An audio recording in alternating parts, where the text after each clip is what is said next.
ഞാൻ ഉള്ളഴുക്കിലൊക്കെ വിളിച്ചിട്ട് പോയില്ലല്ലോ. വെള്ളമായിട്ടാണ് വിളിച്ചത്.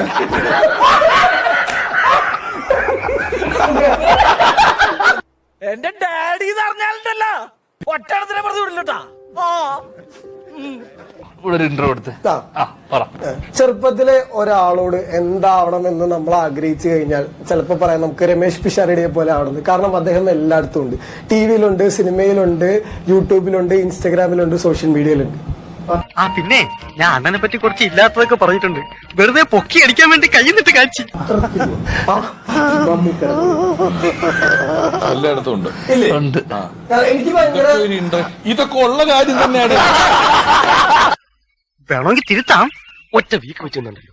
ഇതാണ് വലിയ ഇല്ലാത്തതും കൈന്നിട്ട് കാച്ചി എന്നൊക്കെ പറഞ്ഞത്. ഇതൊന്നും ഇല്ലാത്തല്ല, ഉള്ളത് തന്നെ. താരദവസ്ഥ തീരുന്ന ഷൂട്ടാ. ഒരു ഫുൾ ഡേ റെന്റ് വാങ്ങിച്ചു. ശരിക്കും ജിയോ സത്യം പറ, ജിയോക്ക് പൈസ തന്നായിരുന്നോ? അതൊക്കെ ആർട്ടിസ്റ്റുകൾക്ക് തരും.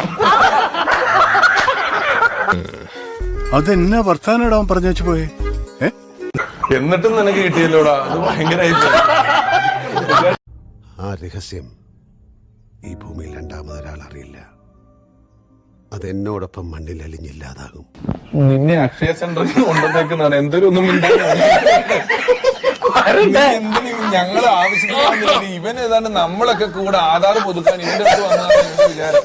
പാച്ചേട്ടാ അവമാനിക്കരുത്. ഞാൻ നല്ലൊരു കുടുംബത്തിൽ പറഞ്ഞവനാണ്. നീ നല്ല കുടുംബത്തിൽ പറഞ്ഞു, ഞാൻ പിന്നെ മറ്റേ കുടുംബത്തിൽ പറഞ്ഞാണല്ലോ.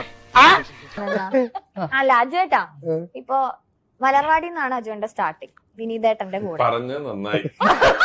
ഞാൻ ഇവൻ ബാലനില് വന്നതെന്ന് വിചാരിച്ചിരിക്കുകയായിരുന്നു. അത് നിങ്ങള് അതിപ്പോ താൻ പറഞ്ഞില്ലെങ്കിൽ ഞാൻ ചെമ്മീനിലൊക്കെ നോക്കി.